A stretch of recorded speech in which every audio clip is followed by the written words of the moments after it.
A paz seja convosco a todos. Que as bênçãos do Eterno, nosso Pai, e a do nosso Senhor Jesus Cristo seja com todos vocês, hoje e para todos sempre. Amém.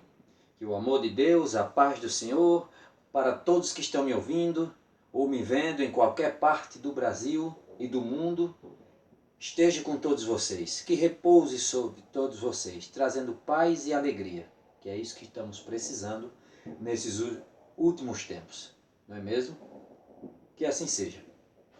O estudo que eu vou trazer hoje, eu tinha conversado uns dias atrás, essa semana mesmo, sobre, não sei se vocês assistiram, quem não assistiu, assista, aviso, um pedido.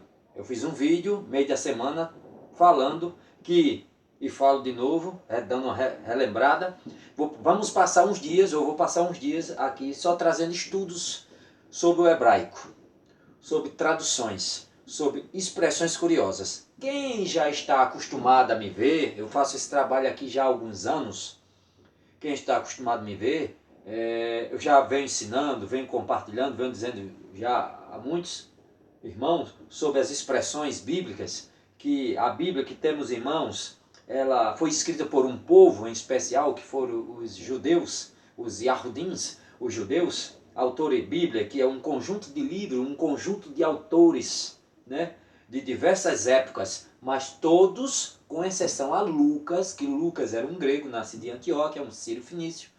Ele, o único dos autores desta compilação, Bíblia, conjunto de livros, autores diversos, um só autor, que é Lucas, é que não era judeu, era um grego, né? Mas todos os outros eram Yahudim, judeus. Então a Bíblia é predominantemente judaica. Quem já está acostumado comigo de ver, já me acompanha há alguns anos, já sabe, já está situado. Mas você pode ter se deparado comigo agora pela primeira vez e pode não estar muito situado, né, com isso. Aí, né, recebe aquela pancada assim de cara, e algumas coisas você, né, mas quem já está acostumado comigo já sabe que eu sempre trago coisas aqui curiosas e bombásticas, né, dentro da cultura atual, porque hoje, graças a Deus, o Senhor está nos permitindo a descobrir coisas novas. Coisas novas não, coisas reais, a qual não falo nem dos tradutores. Temos ótimas traduções em nossas mãos. Eu falo assim dos recursos que se tinha. Se a gente puxar para 50 anos atrás, 80 anos atrás, poxa, fosse fazer uma tradução totalmente... É claro que tinha gente de alto gabarito, mas tinha muitas expressões que quando você pega uma língua, muitas vezes morta, uma língua de 2.000 anos, 3.000 anos atrás, para trazer para hoje, para trazer de cima, fica difícil. Expressões que muitas já morreram. Houve evoluções de línguas. Não só lá, como em nosso país e em todo o mundo. Hoje, se você pega aí uma novela de época, uma novela que traz aí dessas que passam aí, essas novelas que passam nessas emissoras, você pega algumas que eles fazem novela de épocas. Novelas que aconteceu, vamos dizer, há 100 anos atrás no nosso país. Você vê, eles estilizam, né, todo o cenário em relação a carros, tipo de roupa, e você vê o modo de falar, que é diferente.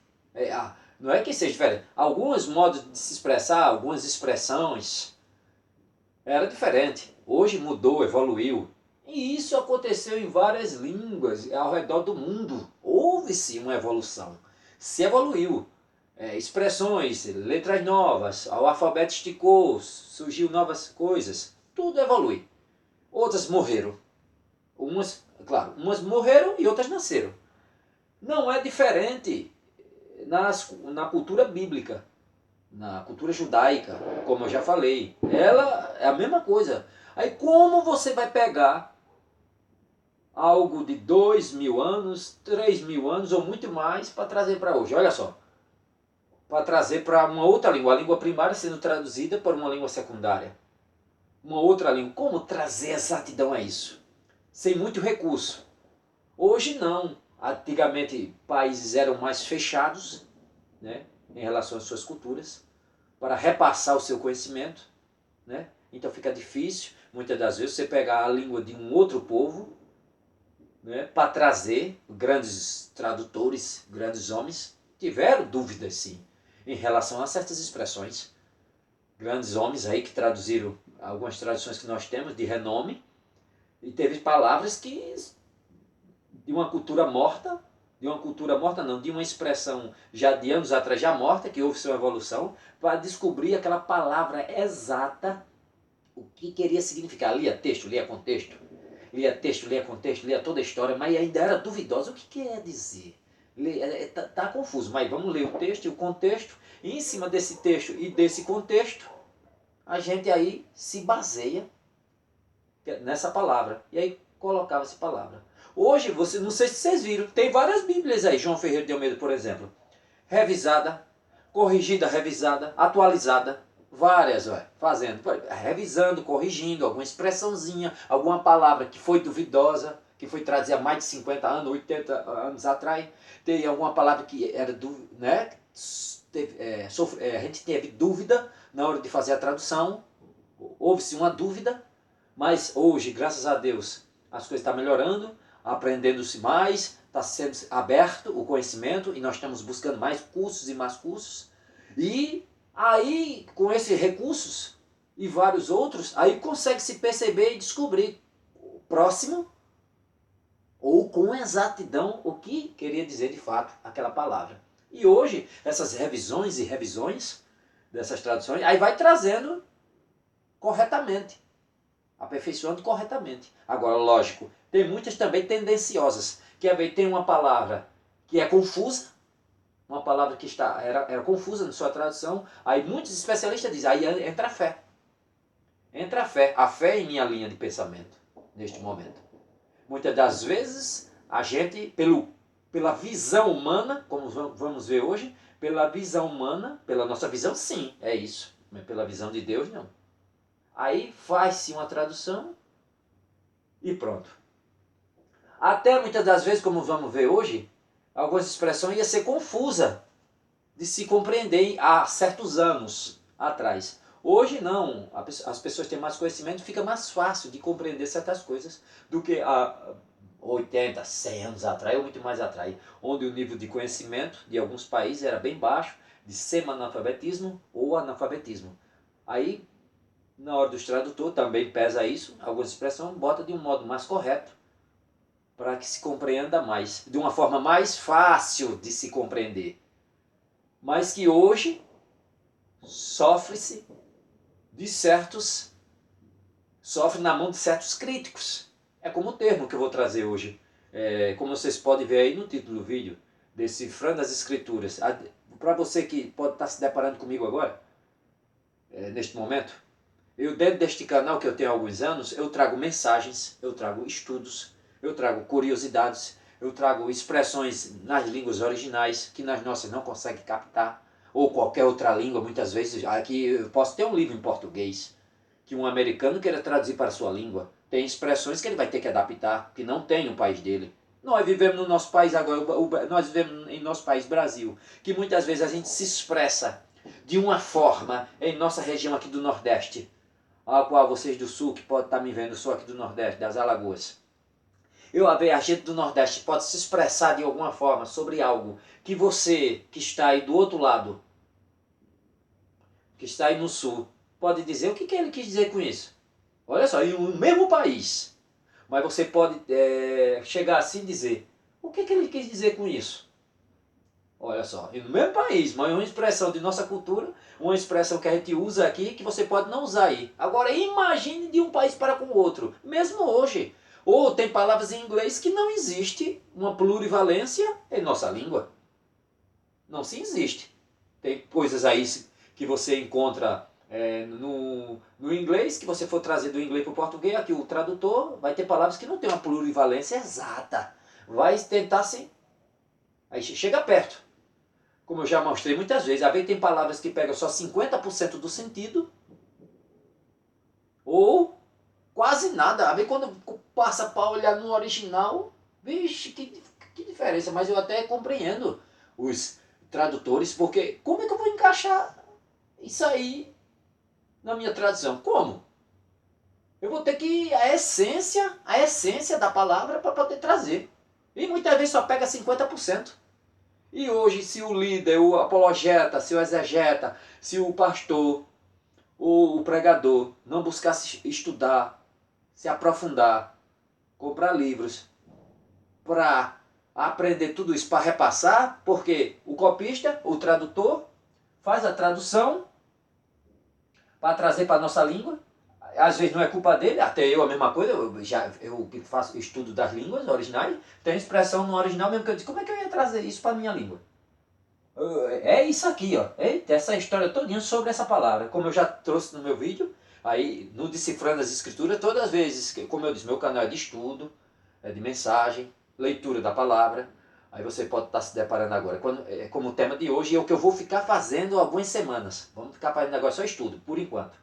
E quando vocês ouvirem Decifrando as Escrituras, dentro do canal, como é hoje, aí você já vai saber, é estudo. Vou trazer só estudo agora sobre curiosidades bíblicas. Aí eu trouxe um tema, a qual, o que quer dizer ministro no grego? O que quer dizer ministro no grego? Nas nossas traduções tem ministro, eu que tenho várias bíblias, quem é estudioso sabe, tem várias bíblias. Tem bíblia que traz ministro, Paulo dizendo, quero que todos nos considerem como ministros de Cristo e dispenseiros do mistério de Deus. Eu tenho um canal aí, assista aí. O que quer dizer ministro em grego? Aí você procura no playlist, aí você acha. Ministro. Ministro, em outras traduções traz. Em outras traduções trazem. Quero que todos nos considerem como servos do Messias. Olha só. Servo, ministro. Oxe. Para nós, ministro é uma coisa. Dentro da cultura, nossa, um homem lá de Brasília, né? A gente tem essa, né? Já o servo, oxe, já é outra coisa. Aí, confunde a mente. A gente fica, né? Mas quando você vai no original, repete a palavra que tem lá no grego desse texto. Oxe! Aí você, vixe, mas como é que eu vou trazer aquilo para cá? Aí cabe a mim, estudioso, mestre, estudar e repassar para vocês. O pastor estudar, fazer o curso, porque o curso de teologia é uma coisa, um curso de línguas hebraico, aramaico, grego é outra, aí é outra coisa, você tem que estudar para trazer para vocês. Senão fica. Muitos hoje não querem saber disso, só querem saber de desossar vocês, sugar vocês, vírgula. Nem todos, tem uns de Deus, mulher de Deus, sim, trabalhando verdadeiramente, mas a grande maioria hoje quer fazer de negócio. E o inimigo penetrando e entrando no sistema, envergonhando o sistema, envergonhando crentes, derrubando líderes, para fazer com que o evangelho e a igreja caia em descrédito, como já vem caindo, infelizmente, na boca de muitos. Pois bem, então, tem expressões que não encaixa. Não tem como encaixar, você tem que se aproximar. Não é? E outras, você tem que penetrar, orar o Criador, orar a Deus, orar o Senhor, penetrar mesmo dentro para tentar ver. Olhar o texto, contexto, estudar a cultura hebraica, estudar a cultura da Bíblia, porque a Bíblia é hebraica, com exceção de Lucas, só Lucas, o seu evangelho, escritor de Evangelho de Lucas e Atos dos Apóstolos. Foi uma compilação só que ele fez. Uma escrita só. Uma coisa só, uma pesquisa única que ele fez. Aí depois o homem separou. Aí botou o Evangelho de Lucas, né, e Atos dos Apóstolos, é o mesmo escritor. Mas o resto todinho é judeus. Dentro de uma cultura de expressão linguística, pensamento do cotidiano deles, a raiz dele, gírias, vamos usar assim, uma gíria, uma regra de pronunciação deles, algo que eles gostavam de fazer e que gostam de fazer, que é uma cultura milenar que permanece, muitas das coisas, algumas coisas, e você olha assim e faz, vixe, aí você não vai pegar e traduzir, aí muitos traduziram a Bíblia com visão de ocidente, com uma visão ocidental, grande parte das traduções, influência grega, você pega a Bíblia, eu pego a Bíblia, uma das coisas que eu mais analiso, eu já toquei nesse assunto aqui, pega a Bíblia e tem lá, traduzido dos originais hebraico, onde foi escrito, o aramaico e o grego, os manuscritos, a qual compila este livro que vocês têm em mão, a Bíblia. Hebraico, aramaico e o grego. Aí você pega e olha e diz, tá certo, é dos originais, né? Tá certo. Então eu vou logo de cara, eu vou logo pro início. Aí quando eu chego lá, título, Gênesis. Oxe, não. Não, de jeito nenhum, não foi traduzido do original não. Eu tenho Bíblia aqui que eu posso dizer, do início, eles correto. Eu tenho várias traduções aqui, tenho traduções que trabalham correto. Sim, irmão. E como seria? O texto do Taná, os primeiros escritos, o qual entre nós se chama Antigo Testamento, esse termo, certo? Esse termo, esses manuscritos que conformam a Bíblia hebraica e a nossa Bíblia, que a gente chama de Antigo Testamento, e no hebraico é Tanar, e que entre nós é Antigo Testamento, Velho Testamento, na Bíblia cristã, essa parte que forma esse primeiro bloco, foi escrito em hebraico e partes aramaica. Então não pode ter nenhuma influência grega de tradução aqui dentro. Aí eu pego a Bíblia, aí vejo lá, primeiro livro da Bíblia, Gênesis, está errado. Não é para você usar esse título. Você traduz para a minha língua, sim. Em português, lógico. Ou para o inglês. Ou para o alemão. Ou para o francês. Ou para o mandarim. Sim, tá certo. Mas, se você diz isso, que é traduzido com os títulos originais, então bota o título original. E qual seria o título? Bereshit.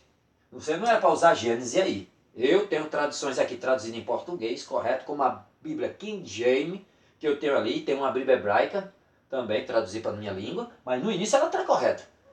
Bereshit. No princípio. Esse é o termo original no hebraico. Aí bota Bereshit e embaixo, eu já falei sobre isso outra vez, no princípio. Sim, um ponto que eu olho. Aí vai para o próximo, Shemot, que é o que nós temos aqui como Êxodo. Saída, partida, sim. Depois vem Vaikra, depois tem Bamidbar, Devarim. Esse é o título que você usa. E embaixo você vai traduzindo, vai colocando o que quer dizer. Vai botando embaixo o que quer dizer. Pronto, esse é o título. Esse é os títulos no original hebraico. Que ela é escrito em hebraico. E embaixo você vai traduzindo o que quer dizer. Bereshit. No princípio. Aí botou Gênesis. Não, que Gênesis? Lógico que tá errado. Gênesis é origem. Não é a origem de tudo, sim, tá certo. Mas se você usa isso, então use correto. Outro termo. Aí quando eu corro aí, pô, o checkmate final. Isso aqui, hoje é aula, viu, minha gente? A partir de hoje vamos aula, estudar. Curiosidade bíblica. Quando você parte para Brit Hadashah, Nova Aliança ou Aliança Renovada, texto original hebraico, que para nós é Novo Testamento. Quando você chega lá, na parte de Novo Testamento, aí eu corro logo para olhar. Chego lá e tem a palavra inferno. Outra coisa que eu olho, inferno? E desde quando inferno é uma palavra que vem do grego? O inferno é uma palavra que vem do latim, inferno. Latim. Se você diz que os original é hebraico, aramaico e grego, o que é que está fazendo a palavra em latim aí nesse meio? Olha só, é como a cultura das casas publicadoras dizem. Ah, todo mundo já está acostumado assim. Deixa assim mesmo? Não, você tem que botar o texto original. Se eu for botar o texto o qual o mestre falou, em sua cultura, no aramaico, a língua falada na Palestina naquele tempo, ou no hebraico, eu teria que colocar Vale de Guerrinom, ou Vale de Rinom, ou Filho de Rinom. Ou, se eu for usar o grego, tradução grega, Geena, Geena. Pronto. Entendeu? E não botar inferno. Sim, inferno é uma palavra polissêmica, né? Pode ter vários sentidos, que vem do latim. Mas se eu digo isso na tradução, então eu tenho que ser correto. Não posso estar botando colchetes ou pedaços. Agora, eu tenho traduções aqui, ó, ok, que traz de cima, ó, traduzidos originais hebraico, aramaico e grego. Aí traz correto. Ou quase 100%, vamos dizer, nota 9,5, só falhou nisso aqui. Mas nesse início, correto, botou. E a tradução perfeita, ótima, corrigindo até erros de alguns tradutores. Porque hoje, e já uma esmagadora, o que mais tinha entre nós, João Ferreira de Almeida. É o que mais tinha, e veio se aperfeiçoando, né? Aí, atualizada, revisada, corrigida, fiel, sempre, olha, 10. Mas tem expressões que ainda usa. Mas quando chega, mas eu tenho um aqui de estudo dela, não, aí embaixo ele vem dizer essa expressão, eles mantiveram certas coisas, mas embaixo, ponta, nota de rodapé, chega embaixo diz, e no contexto original, no original, na raiz, ela quer dizer isso. Mas quem é que anda estudando? 1% das pessoas. A grande maioria não vê, a grande maioria não estuda, aí fica a ignorância bíblica, mano, terrível. É uma tese, uma linha, mas Deus, a gente que estuda, e tem que ter essa visão humilde. Filhos de Deus, você tem que pensar como Criador.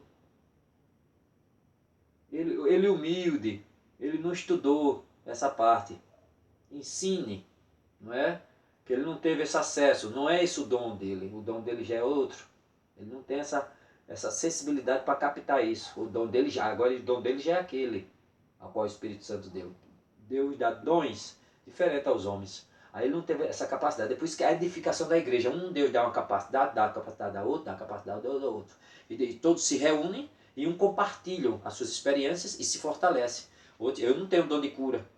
É botar a mão para curar. É claro que quem cura não sou eu, é o mestre. Mas tem pessoas que têm essa capacidade, têm esse dom. Outros de expulsar demônios, outros têm esse dom. Esse não é minha capacidade. É claro que não é em meu nome, não é o nome dele ou dela, mas sim em nome de Jesus. Mas a pessoa tem que...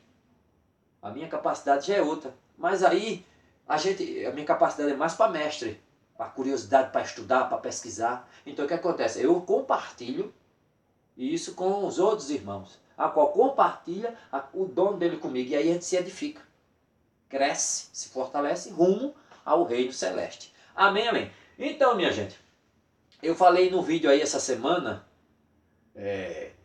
quem não assistiu, assista, aviso, um pedido, onde eu explico melhor lá, vejam lá, porque senão a gente foge um pouco do vídeo, assistam, aviso, um pedido, onde eu falo que a plataforma do YouTube está sempre mudando em certos termos, e que hoje você tem que fazer de tudo para fazer seu canal crescer, sempre evoluindo, sempre crescendo, senão eles pegam o seu canal sai do ar e joga para lá.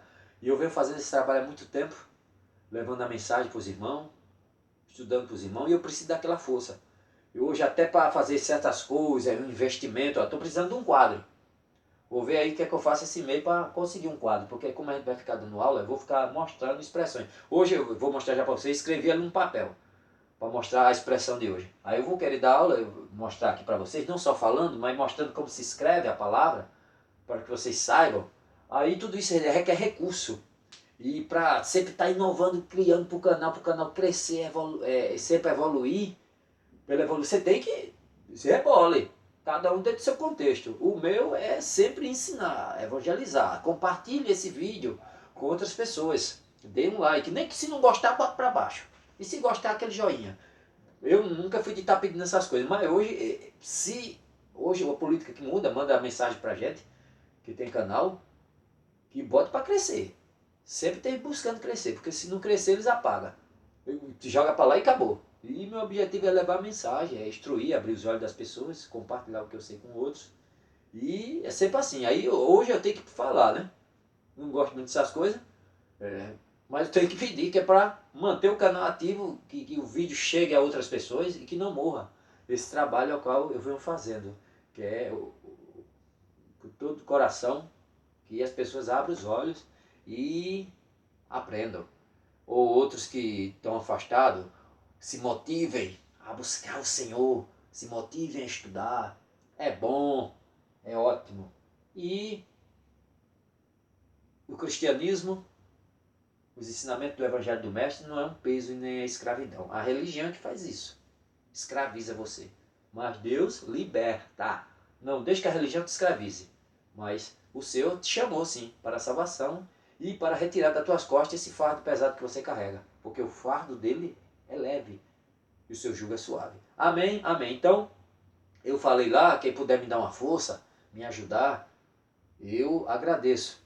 Aí eu, como não tenho muitos recursos aqui, tecnologia para botar, a ver aparece aí nos canais, tudo isso é recurso, tudo isso precisa demanda dinheiro, e a crise, o negócio está apertado.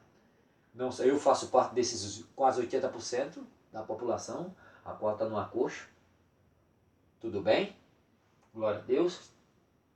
Mas cada um tem que, né, buscar. Aí eu precisando de uma força de vocês. Se puderem me ajudar, eu no outro canal eu coloquei. No outro canal não, no outro vídeo. Eu botei aí, que é o meu Pix, para que vocês pudessem me dar uma força. Né? Eu vou ficar dando aula agora, trazendo conhecimento para vocês. Quem puder me dar aquela força, que é pelo 829-8844-9653. 829-8844-9653. Se vocês puderem dar aquela força, viu? À vontade. Ok. Eita, irmão, não estou podendo não. Amém. Amém, como eu fiz até hoje. Amém. Vamos estudar. e vamos ao que interessa, certo? Certo. Então, como hoje é um estudo, e vocês podem ver aí no título, a partir de agora, vou ficar fazendo uns dias, umas semanas de estudo, a primeira curiosidade, o primeiro tema de hoje, da Decifrando as Escrituras, é, como vocês podem estar vendo aí, Deus se arrepende ou não se arrepende? Grandes expressões bíblicas, como eu já falei, vou falar de novo, ou qualquer outra língua, quando você vai trazer para a nossa língua, muitas vezes, refalei, vou repetir, muitas vezes não consegue se pegar, não é uma má vontade do tradutor nem nada. Ela não consegue, às vezes, tem expressões que não consegue pegar 100% do seu sentido. Como eu já fiz vídeos aqui como justificação pela fé, certo? Justificação pela fé, como a palavra amém, que é um acróstico. Vamos estudar isso nos próximos vídeos de novo, vou fazer aquele resumão. Então tem muita expressão que não consegue, se eu for destrinchar para botar uma frase, não dá. E em cima disso, e outras, que foi uma mal compreensão, mas hoje já vem se estudando, vem se evoluindo, e hoje vem se corrigindo, e tem Bíblia, como eu vou mostrar, ler ali, que já tem uns que traz de cima, mas outras que é a que mais está entre nós, umas traduções clássicas que mais está entre nós, quando cai na mão dos céticos, dos ateus, dos hereges, dos críticos da Bíblia, pronto, está feita a agonia. E confunda muita gente. Como é esse termo de hoje que eu botei, Deus se arrepende ou não se arrepende? Por causa de um equívoco de uma tradução, que cria toda essa empáfia, todo esse empecilho, toda essa confusão, que é como o termo. Aí você tem dois termos. Você tem Números 23:19. Vamos ler o que tem em Números 23:19. Olha na sua Bíblia, que no original é Bamidbar, no hebraico. Esse texto é escrito em hebraico, Bamidbar, que é o que traz para a gente na influência grega, Números. 23:19. Olha o que diz, preste atenção como os críticos gostam de atacar. Já vi atacando com esses textos e outros, mas esse é um dos mais. Preste atenção. Deus não é homem para que minta, nem filho de homem para que se arrependa. Números 23:19. Deus não é homem para que minta, nem filho de homem para que se arrependa. Mas quando você vai para Gênesis 6:6, o que é que diz? Vou pegar outra Bíblia aqui.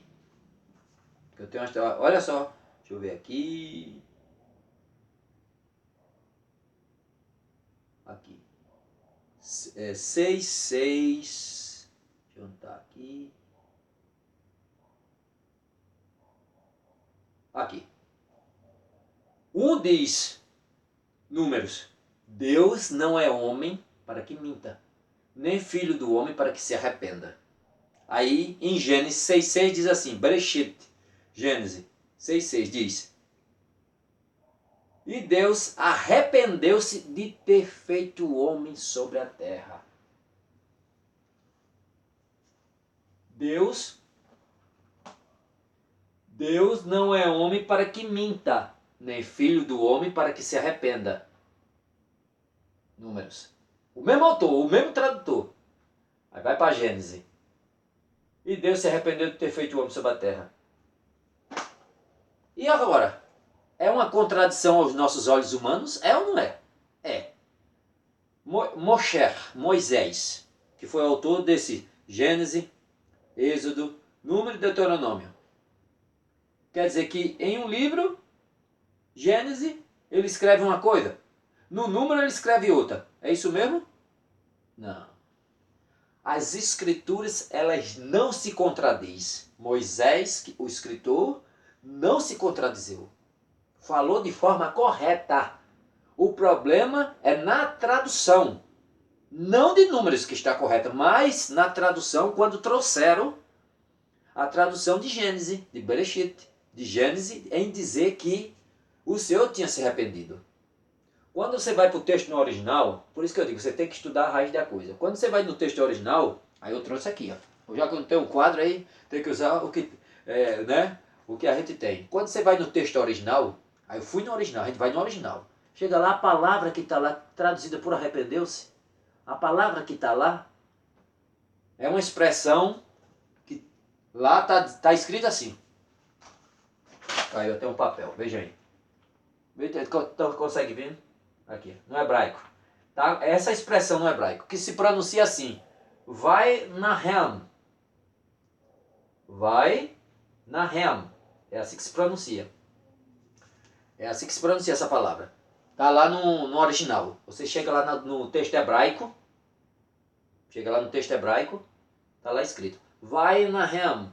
E o que quer dizer vai Nahem? Literalmente. A qual é traduzido por se arrependeu. O que quer dizer? Ao pé da letra. Delatou as narinas. E agora? E Deus delatou as narinas. E agora? E traduziram para a gente como se arrependeu. Ou seja, quando se lê o texto e o contexto, se a gente for ter a nossa visão humana, muitos não se aprofundam completamente no espiritual. Só superficialmente. E passa, não olha, não estuda a cultura. Você tem que estudar a cultura hebraica. Você tem que estudar. Cada nação tem um modo de se expressar diferente sobre certas realidades. Antigamente, eles da cultura, às vezes tinha expressões que eles tinha palavras ou frases que às vezes se traduzia assim. Olha só, certas culturas. E ele está feliz como uma ovelha que pula dentro do cercado ao ver o seu pastor. Olha só. Aí o tradutor vai trazer para a gente, ele já não traz assim, ele vai ler um jeito, uma coisa que se equipare a nós para fazer uma tradução. Mas muitas vezes não pega esse sentido ao qual de fato se originou. O autor aqui, o tradutor aqui, a pessoa que escreveu, Moisés, que é de acordo com os teólogos, quando ele viu aquela situação e viu todo o jeito ao qual Deus ficou decepcionado, com o que a sua criatura, a sua obra, em que ponto chegou na terra, onde a violência se espalhou de uma forma descomunal. Quando ele viu toda aquela situação, dentro do seu contexto, ele viu isso de Deus, e aí escreveu isso, porque Deus mostrou todas essas coisas a ele. E aí ele escreveu esse termo, ele fez, e Deus delatou as narinas. Nós somos a sua imagem e semelhança. Deus fez a gente perfeito. É claro que devido à desobediência de Eva, que arrastou Adão e condenou toda a terra a essa situação caótica a qual nós estamos hoje, muitas coisas se apagou, mas muitas outras ficou. Essa inteligência do homem criar coisas incríveis vem de onde? Vem de Deus. Deus é que nos deu toda a inteligência. Expressões, sentimentos. É claro que os sentimentos de Deus é grandioso demais, nós não conseguimos captar os planos de Deus por completo.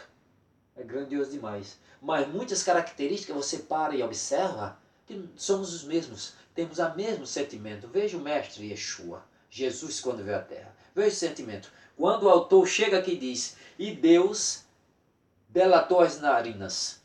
Quantas vezes eu ou você aí já não agiu dessa forma? Quantas e quantas vezes nós não agimos assim? Chegamos e, devido ou de raiva, ou de decepção, ou até para nos controlar de certa situação, ou de tristeza, de profunda amargura, de profunda tristeza, de ver aquilo. Quantas vezes? Porque eu já fiz. Chegar assim, tá. Respirar fundo. Quantas vezes eu já fiz isso? Em diversas situações. Herdamos do Pai esse sentimento e outros. Imagem e semelhança dele. Quantas vezes nós já fizemos? E é isso que o autor, com essa palavra vai na Helm, uma palavra que denota isso. Tristeza, até decepção. Né? Se decepcionou, se entristeceu em ver a sua criatura, a sua criação, que não eram os planos dele, fez para sermos felizes. E o homem chegar àquela situação, a ponto dele querer destruir tudo e destruir, limpar e recomeçar novamente, e ver tudo aquilo. Com certeza, o autor vendo toda aquela situação, delatou as narinas. Escreveu, dentro do seu contexto histórico, o que viu, o que o Senhor mostrou a ele. Aquela profunda tristeza. Mas nas nossas traduções, o tradutor, na época, até por recursos, não compreendeu a profundidade da coisa. E colocou como se Deus tivesse se arrependido. Essa palavra não quer dizer arrependimento. Entristeceu-se. se decepcionou, né? Uma profunda tristeza, não se arrepende, não se arrependeu.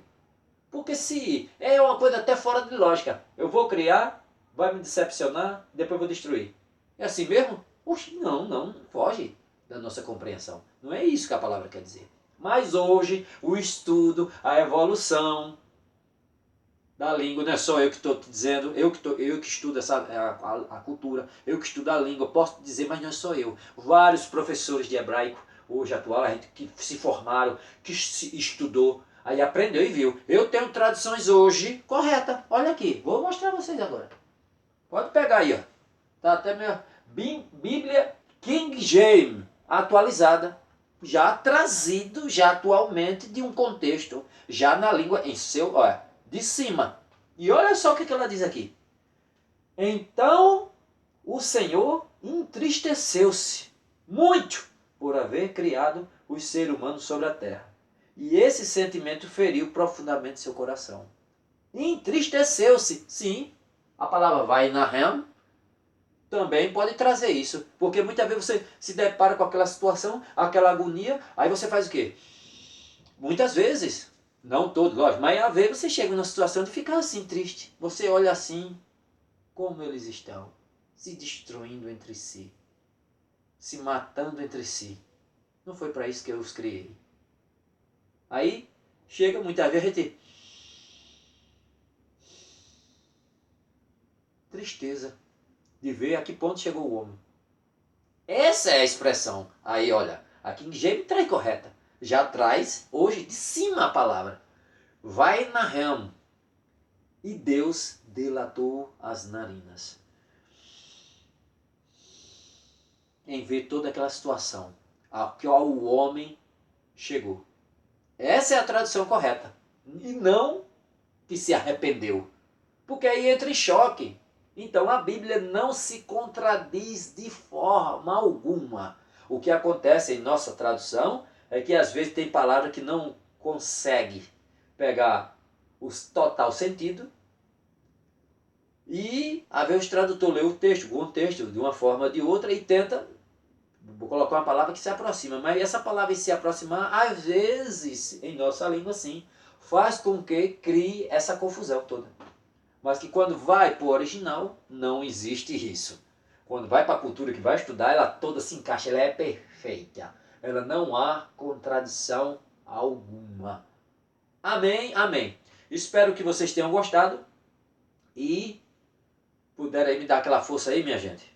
Estou aí, estou precisando. Que Deus abençoe a todos vocês. Nos próximos vídeos...